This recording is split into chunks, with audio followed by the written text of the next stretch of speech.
Morning, guys. How you doing? Let me add Mike to the stream here. Hey, Mike. Good Hey, morning. It's post Thanksgiving. How you doing? I'm stuffed. This is the part we're supposed to pretend we weren't talking for 10 minutes before this show. Right. So I'm so glad you're here, man. It's Mike's one of my oldest friends. You guys know Mike from you may know him from things such as Nexus and Punisher and all those great things. But he is here to talk about his new book, Thin Blue Line. I kept calling it The Thin Blue Line by accident for a while there. I didn't realize that it was there was no article at the beginning of that. Let me share this real quick. Yeah, but Nexus, right? That was a book you may have heard of. It's an Eisner winner, and we have. But today we have The Thin Blue Line there, and we're going to be talking about that. So let me stop the screen there. But how you doing today, Mike? Stuffed. Stuffed? Stuffed Yeah. like a turkey? Hey, let me ask you, what is your favorite part of the Thanksgiving meal? Um, well, this year was the meatloaf, which I made. Oh, a meatloaf. All right. Yeah. It wasn't like tofu or vegan or anything, was it? No, it was ground beef, but I have secret ingredients. Yeah, I always remember when I used to live in Colorado, guys, and that's where Mike lives currently. Before I moved out to California to work for Wildstorm, and I would go to Mike's house on Thursdays. Remember, we would always go there, and we'd go to the comic shop and get lunch. But sometimes we'd have a conclave, me and Mike and some of the other local comic creators. And Mike would always make this chili, and it was quite good. Yeah, I remember that. So that was good times. So your meatloaf was good. Anything else? What else did you guys have yesterday? Oh, we had steamed broccoli, baked yams, Ooh, salad, all right. shortbread cookies. Ooh, very good. Yeah, we have the traditional. We brined a turkey for like 3, 4 days in the garage in a bucket, but we would add ice every like 10, 12 hours, stuff like that. And then we had the mashed potatoes, homemade gravy, stuffing, homemade cranberry sauce. We had the very traditional one. So it was really good. The turkey comes out great that way. Thanksgiving is one of my favorite holidays. I love Halloween and Thanksgiving a ton. How are you on those holidays? You big on those or? Well, I'm pretty big on Thanksgiving. Halloween, I don't care. You know, when I was a kid, we'd go out, a bunch of us, this was in South Dakota, and shoot off bottle rockets all night long. Uh, but these days, it's not a big deal for me. Just not a No? big deal. No. There was something about the Universal monsters and all that. They just totally captured my mind as a child. The creature from the Black Lagoon was an absolute favorite of mine. I just love that design of the Yeah, face, me too. and so I've always been obsessed with the monster aspect and all that of Halloween. I really love it. But this is such a great time of year. I put up my Christmas lights. I put up Christmas lights every year as soon as possible. So I put them up on Thanksgiving. I actually put them up 2 days before this year, and I leave them up until almost mid end of January. So I love it when the neighborhood is just filled with Christmas lights and there's holiday cheer and all that stuff. I love this time of year. It's fantastic. Anna's the same way. I better Very get that Christmas tree up. very cool. Oh yeah, I guess we got to go get a Christmas tree this weekend and get it up. So let's talk about Thin Blue Line really quick. Do you want me to just show the trailer for it and then you can Yeah, discuss show it? the trailer. Okay, I will. I'll get that on here. Hold on a second. Um, it's funny having to do the all the video and engineering behind the scenes. Okay, I'm going to share this, and oh, you know what? I'll make it huge, and then I'll just play it from here. All right, ready? Hopefully, we'll get an ad when I hit play. We'll get an ad for food or something. Beginning with issue number 1, Mike Baron wrote Marvel's The Punisher for over 5 years, approaching it as a straight crime comic, without any superheroes, aliens, or robots. Over the course of 60 issues, Baron elevated the gritty anti-hero into one of the most popular and enduring characters in the Marvel Comics universe. Now he brings that same ultra-realistic intensity to his latest graphic novel, Thin Blue Line. In the middle of a long, hot summer, a police shooting ignites the city. Activists, opportunists, and provocateurs descend to riot, loot, burn, and kill. Thin Blue Line follows Officer Valeria Baca and her partner as their detail guarding the mayor turns into a battle for survival. Ride along on this harrowing tale of two brave law enforcement officers fighting for their community and their own survival in a world gone mad. Eisner winner Mike Barron has created an alarming tale that unflinchingly examines human fallibility on every level. Along with penciler Joe Arnold, himself a full-time police officer, and talented anchor Jeff Slemons, they've created a moving and entertaining story ripped straight from today's headlines. Thin Blue Line exposes the defund the police movement and its consequences for society, but several comic book companies have refused to publish it. Now we're asking you to join the effort to distribute it independently and help support the men and women of law enforcement. Get your copy of the only graphic novel to offer an unflinching and not always flattering look at the men and women of law enforcement during a time when we need them the most. Not all heroes wear capes. It's a thin blue line between the rule of law and a world of chaos. Which side are you on? Thin Blue Line by Mike Barron. Order now on Indiegogo.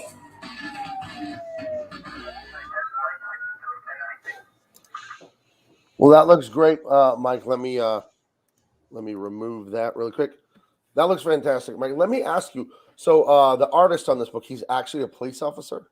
You know, Joe. Oh, geez, yeah.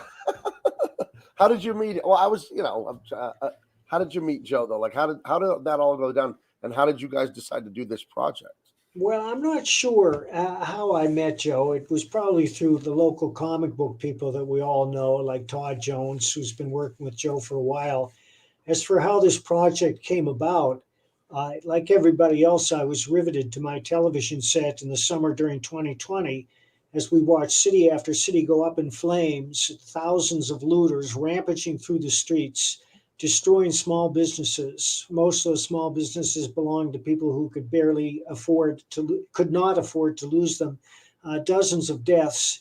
And then the cry for defund the police began. And my reaction was one of astonishment that anybody would be so stupid as to think that society or civilization can exist without the rule of law.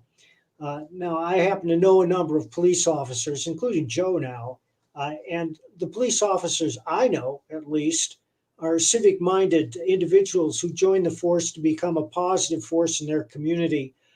They live by one of the most important rules there is, not just for writing, but for life in general, and that is show, don't tell. They Right. show by their actions that they are civic-minded individuals who want to help others. They don't issue press releases or walk around with a camera crew recording their good deeds. And those are the bulk of the police officers I know. Now, we all know there are bad cops. Nobody denies that. But this book is not about them, except with one possible exception. The book is first and foremost an entertaining drama. It will grab you by the throat on the first page, and you won't be able to put it down until you get to the last page. I don't preach, I don't lecture. My first goal, as always, is to entertain. This Right. just happens to be one of those stories ripped from the headlines, like most of my Punisher stories were. Right. Yeah. So yeah, and I can vouch for that, guys. Like Mike, I worked with Mike on a few different comic book projects as an illustrator and then as a colorist sometimes. And he said that as long as I've known him, that the first rule is to entertain. So yeah, if you're worried about being preached to or anything, no, this is ripped from the headlines. I mean, how could you live in America? Maybe some of you don't, and but you still hear about this. You still saw what was going on. It was unreal. I remember watching the stuff every night, and the place to really watch it with the rioting and the protesting was Twitter, because you had people on the ground on their iPhones and stuff, and that was just the unvarnished truth. It didn't have to go through the censorship of the media elites and all that crazy stuff. So I just wanted to show a piece I think is real beautiful here. This Sergio Chiarello. Is it Chiarello? Am I saying that wrong? Cariello. Cariello. Oh, I'm thinking of Mark Chiarello, the art director for DC Comics. Oh, sorry. Cariello. Sorry about that. Let me share this. I've met Sergio at Comic-Con a few times. I think there's a Comic-Con going on right now here in San Diego. Oh, it is. It's San Diego Comic-Con Special Edition. I was supposed to be down there. My name is on the thing for Artist Alley, but I got out of it because I don't know. I didn't want to do it. So Not feeling it. I just with the holidays, and then I was in Disney World in Florida for 2 weeks, and traveling cross country. But this Sergio cover here is amazing. Now we haven't unlocked this yet, right? This is at $25,000. This cover here. They're moving the goalposts on me. I thought we had. Yeah, Oh, that may be maybe, true. maybe That I may be missed true. one. We got to get another $3,000 to unlock that cover. Yeah, so if you're thinking of backing a good comic from a legendary Eisner winning writer, he's going to entertain you, and it's going to, I think this is a comic you're going to want, guys. It's action and adventure, just straight up. Mike is really good with action. Again, I know he didn't invent the Punisher per se, but he made the Punisher what he is. So if you want action, Mike already has a proven record on that. Let me check the chat, Mike, real quick here, and we can see if anyone's asking a question. Hervoye Gravohak says, has Mike read the initial Punisher series by Stephen Grant? Have you read that, Mike? Yes, I have. Okay. What do you think of it? I haven't read it, so I don't know. Well, I'd have to reread it to get an opinion. It was so long ago. I've written so many comics that sometimes people come up with me with the comics and they say, "Remember this one?" I say, "No." Right. Okay. We got another question here. Tobias Patrick says, I've been listening to Mike Barron for a couple weeks now, and I would like to ask a question. What do you do to relax that isn't comic book pop culture related? And then he says, back thin blue line. So, yeah, I think I know the answer to this one, but I'll let you answer it, obviously, Mike. I think I know what you do to relax. Thank you, Tobias. I love to ride my bicycle, my motorcycle, and I've been training in karate for 40 years, and that gets me out of the house every day. And I credit it with maintaining my good health. Yeah, you guys don't know this, but Mike is 127 years old, and I'm just teasing you. No, Mike is in great shape for his age, which will remain a secret. And he is a karate. Is it karate or is it a different discipline? Which is it? Well, it's Karate West in Fort Collins, Colorado. If anybody wants to take a look, but like any good martial arts school these days, it teaches a little bit of everything. The age of specialization is past for a public martial arts school. You got to teach a little jujitsu, a little Krav Maga, Okay. and boxing. We have a heavy emphasis on boxing. Yeah, I don't know if it's just me because I just got into MMA right now, but I feel like the MMA stuff is more popular than ever. But it could be my own confirmation bias because like I'm way into it now.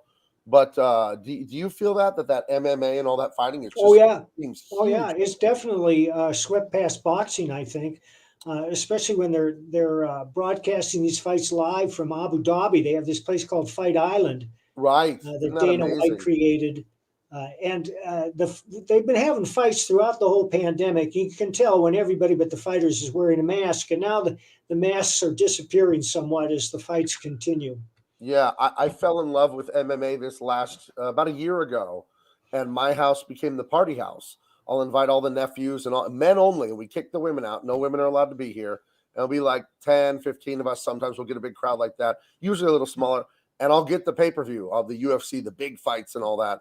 And I have that subscription where I can watch the fights every weekend too. But I'm a true believer now. They converted me. I'm actually going to the heavyweight championship of the world with my son for his birthday. His birthday's in January, and the championship is within a few days of it. So we're going up to Anaheim to watch that MMA. Cool. It's Francis Ngannou versus Cyril Gane. Cyril Gane is like this 6'5" kickboxer from Paris, and Francis Ngannou is, I think, from Nigeria. It's Oh going to yeah, be I'm familiar with him. okay. It's going to be a bloodbath. I'm so excited. And then the lightweight championship of the world is the same night. Davidson Figueroa versus Baby Assassin. I forget Baby Assassin's real name, but I'm so excited. I'm so excited to watch this with my son. He loves MMA. He turned me on to it, so very exciting. So I'm glad you're into that stuff too. I told this story last time you were on my channel, but I'll tell it again because I'm sure some people didn't see it.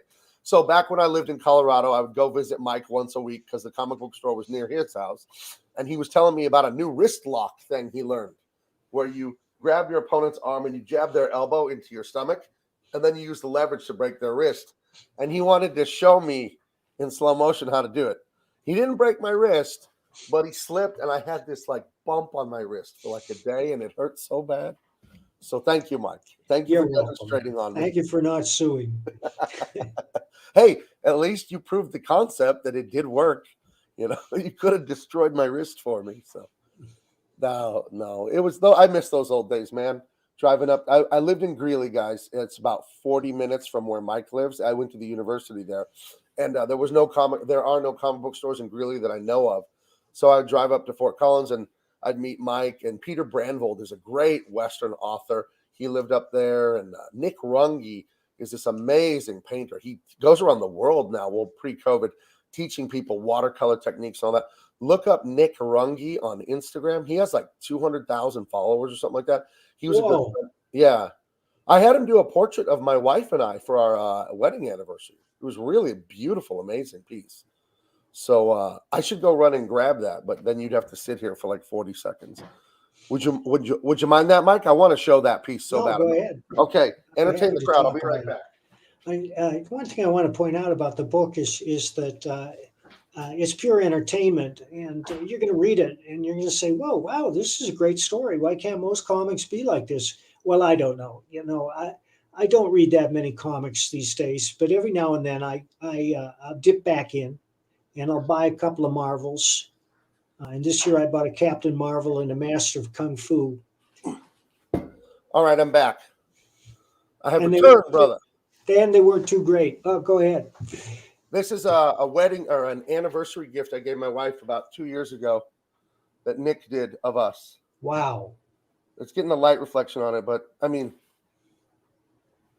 that's me, right? So yeah, Nick it is. And when I met Nick, he was just a baby, like he was. I colored a book that you wrote for. Remember that outfit out of Onamakanawak, Wisconsin, the Attainment Company. That's right. Yeah, we did educational materials and comics. You wrote them, Nick penciled and inked, and I did coloring. That's right. So, yeah. So in the chat, Marco Clark says, I started Nexus in the 80s with issue 4 or so. So we've got an old fan here, Mike. So I would tell you, Marco, would it be crazy to consider backing Mike on Thin Blue Line? You're going to get more of that Nexus drama and action, all that. Obviously, it's not sci-fi, but we still got the same quality of a writer here. Marco, it clicks on every panel. Awesome. Jordan Chomak says, that's awesome. I think he's talking about the painting and or your book, which is awesome. They're both awesome. Yeah. So how is it out there? I'm out here in sunny San Diego. We're getting our cold weather now where it's getting into the low 60s. Oh my. It's gonna be in the 60s today. Okay. So we have the same weather. All right. Very cool.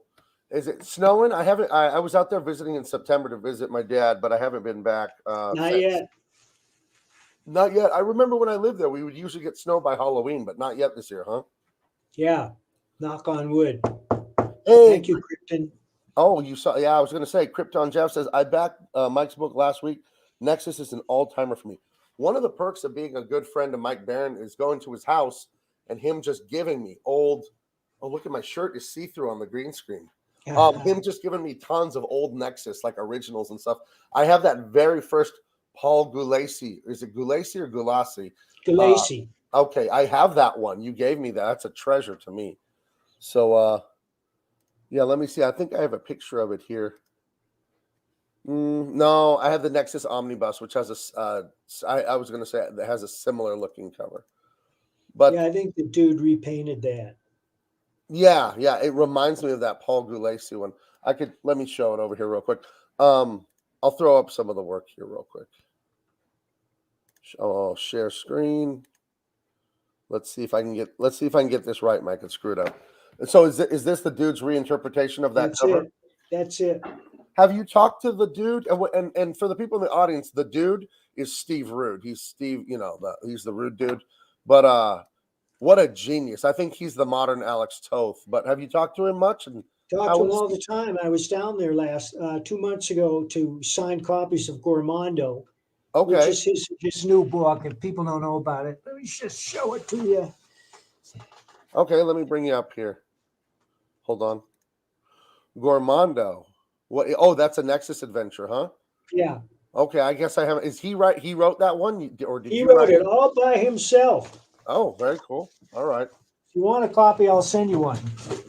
I'd love that. I'd love that. Very cool. Let me check the chat because it seems to be moving a little bit here. Oh, someone asked, does the dude abide? That's funny. He abides. Right. That's right. But okay, so any other thoughts on Thin Blue Line, Mike?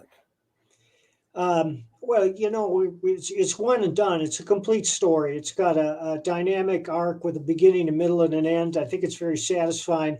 People want to know if we're going to do a sequel. Well, if demand becomes overwhelming, we would always consider a sequel. But as soon as we're done with this campaign, we're gearing up for the next Florida Man graphic novel, which is even funnier than the first. Florida Man. I think I have a piece of artwork for that. Hold on a second here. Let me move that out of the way as I. Do I have any Florida Man? I think someone sent me the cover. Let me look in this folder really quick. What is Florida Man exactly about? I haven't read it, so you'll have to educate me. Gary Duba's having a bad day. There's a snake in his toilet, a rabid skunk in the yard, and his girl Crystal's in jail for getting naked at a Waffle Hut and licking the manager. So Gary sets off with his best friend Floyd to sell his prize Barry Bonds rookie card to raise the money for bail. But Very things nice. get out of hand. I was very cool, and I was just in Florida for the first time ever. And I know this isn't about me, but it's we're promoting stuff here. But I'd never been to the South, Alabama, Mississippi. I drove all the way Yeah. out to Disney World from San Diego, guys. I drove literally across the country because all those airline flights were getting canceled. So my wife and I, we had our 25th wedding anniversary, and I got paranoid that our flight would get canceled. So I said, hey, let's just take a trip. So we took it slow. I went to the Alamo in San Antonio. I went to New Orleans and ate gumbo in the French Quarter, and went to Cafe Du Monde and had beignets. And I remember when I parked at Disneyland, or the Magic Kingdom, whatever they call it there was a sign 3 feet in front of my car saying, warning, alligators and snakes, because there was like a drainage ditch right there by the Disney monorail. And so they're not kidding when you have this Florida Man riding this gator here. Apparently there's signs up that say these things are everywhere out there.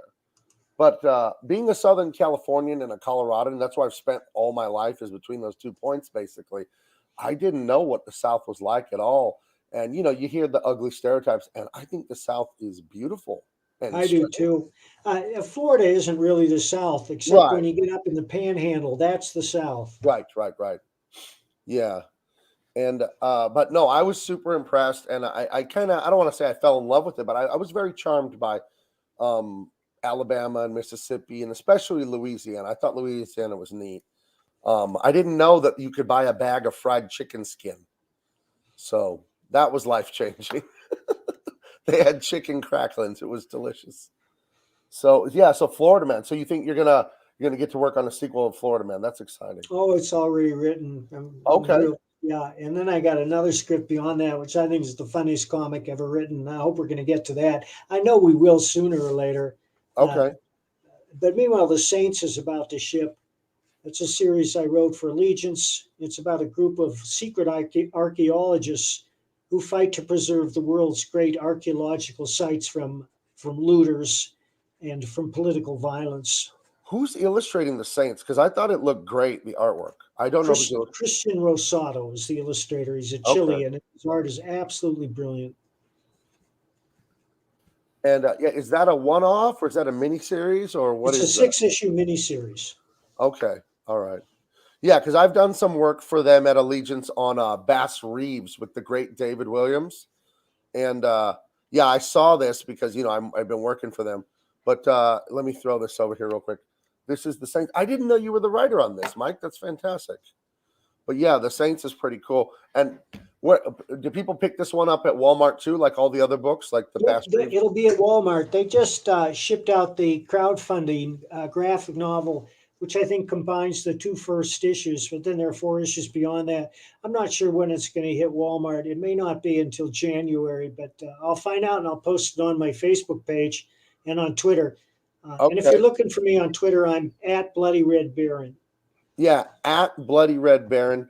Hervoye is the mod right now. Can you throw that in the chat?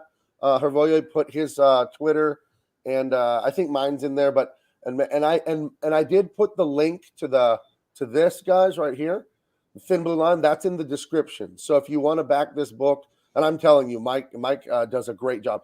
And let's look at some of the artwork here. There's a cover. Is this cover by Arnold? Joe penciled that, and Jeff Slemons painted it. And Jeff's working on a new version we hope to unveil soon. Okay. And then here's some of here's an old lady cop. That's hilarious. This is back from this is probably the late 60s, early 70s. Oh, no, it's later than that. I don't know. Chris dug that up. That might be mid 70s. It's not earlier than that. Okay, but here's some of the interior art from Thin Blue Line. So you see, it's quality work. Yeah, You and know, take pride in showing martial arts in an entertaining and dynamic manner as it unfolds, so that you can see the technique, how it makes sense. And Joe is a very accomplished jujitsu master, okay. so he nails this stuff. Well, on this channel, we all know that I am the world's biggest Van Damme fan. So we love martial arts on this channel, absolutely. So, but no, I think this is rock solid. I'm impressed that he's a police officer full time, and somehow he found the time to draw all of this. Yeah, we all are. That's because police officers, they typically work overtime. It's always available to them, so that's pretty amazing. Yeah, he works full Who time. colored you on this? Because this is good color too. It's creating good. Ixan Ansori is our colorist. Okay. That does sound like a foreign name. Do you know where he's from or? I think Ixan lives in the Philippines. Oh, okay. Great people. Living here in San Diego, there's so many Filipinos. My best friend from growing up is a Filipino guy. I'm an honorary Filipino. I went to all the parties and I know a bunch of the food and swear words and fantastic people. I always, I don't know. I just grew up around them a lot. So I really love the Filipino people. My assistant for my colors, he lives in General Santos City in the South Philippines. So, here's some old Punisher work that you did here. Very nice. Yeah, your Punisher was amazing. Oh, here we are. It's not me. Little too sexy for YouTube. And here we go. Here's Joe Arnold and Jeff Slemmons. That's the illustration team there. Right. Yeah, and just some more of the great work here. I really like it. I like the gray tones and everything, and I really like how the color is meshing with that. So, Yeah, that fantastic riot work. scene, you're going to feel like you're there. Can I ask you, is the artwork completely done? The pencils and inks are completely done. It's being colored and lettered right now. Okay. So because that's an important thing. Money's tight for a lot of people. There's been a little bit of inflation, if you haven't heard, and they're going to take a risk and back you on this, and they should know that they're going to get it and all that on time. And I'll tell you, working with Mike, he's punctual. He gets his stuff done, and we get it done on time. So I'm not going to speak for you, Mike, and make the guarantee. But I know when I work with Mike on stuff, we weren't messing around and turning stuff in late. So I believe Mike when he tells me that this is far along in the process. I really love this Sergio cover here. This is fantastic. Yeah, it's great. And Sergio and I are working on a Nexus miniseries. Really? Yeah. Ooh, and who's going to publish that? Dark Horse? Or are you going to do Dark yourself? Horse. Very cool. And then who did this cover here? Is this Butch? Butch Geis. Butch Geis. Wow, that's fantastic. All right. So if you want to back Thin Blue Line, we would love it. And you'll love it when you get it. It's going to be amazing. Yeah, I promise you, you're gonna say this is one of the best books of the year, and you're gonna read it over and over. Very cool. Let me check the chat here real quick. Pasta Master Dan says, is he really a master of pasta? He says, I'm looking forward to more Mike Baron contributions in the future. Aren't we all, man? Thank you, Pasta. Okay. Let's see. Apex Comics says, I visited the Philippines in the Navy. Very cool. Yeah, I've never been there, but I want to go someday. Have you ever been there, Mike? Overseas? No. No. Ellie Munoz says, love me some Hong Kong 80s action movies. I think they're referring to my love of one Jean-Claude Van Damme. He's actually Jean-Claude, and then I forget the middle name, and then it's Van Varenberg is his real name. So I know a little bit too much about him. You know too much. Oh, jeez. I don't know. It was perfect when I was a teenager, his movies. They were just so perfect to me. So I don't know. Let's see. My Florida Man t-shirt was exceptional quality, says GK1. Very cool. Thank you, GK. I got this hat. Yeah, that's right. Let's bring that in. Your beautiful hat that you got there. Okay, Mike. Well, we've been going about half an hour. So is there anything else you wanted to say about this or Well, my advice to any young person is to always take a hat. always take a hat? Mm-hmm. Okay. Well, okay, guys. If you want to hit the like and subscribe here, and then follow Mike on social media too, and make sure if you could spread the link around, would that be a problem? We would really appreciate it. So let's see on here. Gabe, the obsessed Van Damme fangirl. How dare you tell the truth? Is what Yellow Spider-Man said that about me. Ellie Munoz says, already backed it. Thank you, Ellie Munoz. Thank you Thank so you, much. Ellie. Let's see. Marco LE Clark stands for law enforcement. Oh, yeah, there you go. Tobias Patrick says, awesome. Back thin blue line. Marco Clark says, the best artists and writers slowly coming to Indiegogo. Yeah, I think that there's something going on, right, Mike? You could feel it. Well, what's happened is that the traditional publishers have driven all their fans away, and they're now looking for honest entertainment, and they're finding it in Comicsgate and other independent titles. Right, yeah. In action movies, there'll be the scene with the like an airplane's or cars going, and it's going to hit the wall and explode, and the hero jumps out and shoulder rolls, and then the car hits the wall or goes off a cliff or whatever. I feel like that with the mainstream, that I jumped out at the last moment. Like some of the things, I'm not even going to say it online because you're not allowed to talk about certain topics. Some of the things that they are saying and doing, I'm like, what happened? My goodness, I'm glad I jumped out of there. So let's see. Ellie Munoz, Bolo Young go up against JCVD Epic. Yes, that's awesome in Bloodsport. Gabriel, make this a regular thing. I love all the links, Marco. Yeah, I'll have Mike on as much as Mike wants to come on. As much as Mike can put up with me, because I know I talk a lot. And if I talk over you, Mike, just go like this. Go, Gabe? I'll tell you right out, sir. I'm a man who likes talking to a man who likes to talk. There you go. But yeah, we can make this more. And Mike and I have already discussed that to maybe make it a more regular thing. Because like I said, we're old friends. Mike gave me my first job drawing the Detonator for Image Comics. What year was that, Mike? Oh, geez. 2004? Was it? I'm trying to find the Detonator here looking. Oh, here's Detonator. Golly, this wasn't good artwork. I'm going to try and find the very best image from the Detonator. Oh, this is embarrassing. Yeah, this is 2004, guys. You got to give me a break. This is almost 20 years old. I'm flipping. Okay, there's a really good panel here. I'm willing to show you the panel. I'm not willing to show you the page. Let me open this. Okay. Oh, fuck. This is not good. So the Detonator was like the Punisher and stuff. And let me bring this up. Oh, God. I keep trying to recapture that vibe, and I'm getting better at it. It's one thing that keeps me going is I think I'm a better writer every day, and it gets me excited about writing. Yeah, so this is the Detonator, issue 5, page 5. These are some pencils, and you had some terrorists. I don't even remember the story, to be honest. And this guy was he's in a boat with a bazooka. Detonator's looking out a window with binoculars. And what happens here? He grabs this guy. I like the 3D of that. I don't like his head or his face.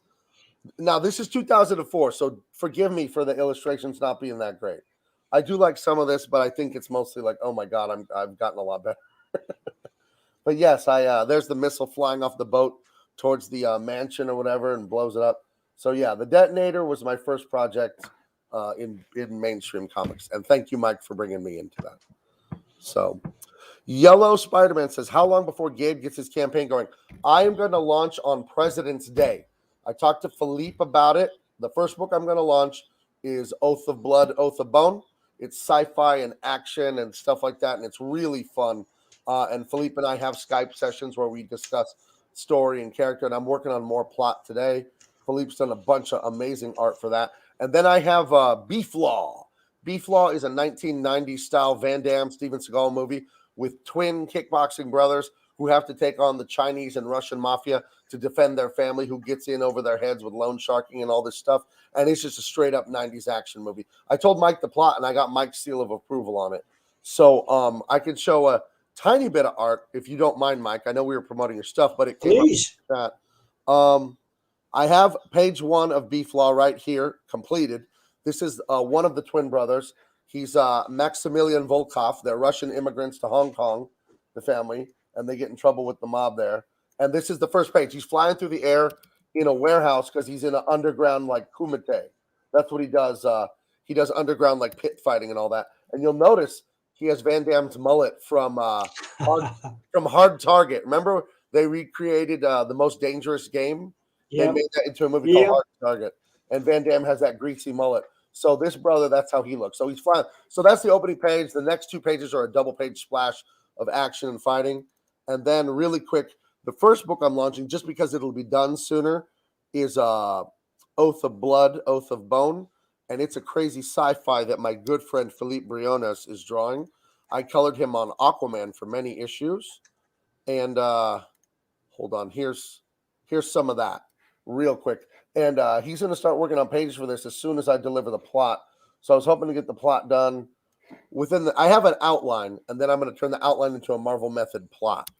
But this has chimeras, half human, half animal hybrids, and it has transhumanism where people are combined with robots, interdimensional aliens, totalitarian governments, and this is insane. This book, Philippe is full of amazing. He gives me a bunch of ideas, and then I turn it into some story and plot. But and these are not pages from the comic. This is just Philippe's concept art.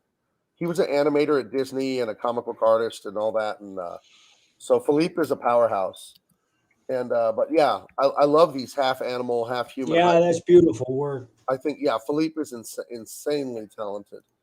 So yeah, here's Shamba. She's one of our heroes, and she's got a pet panther.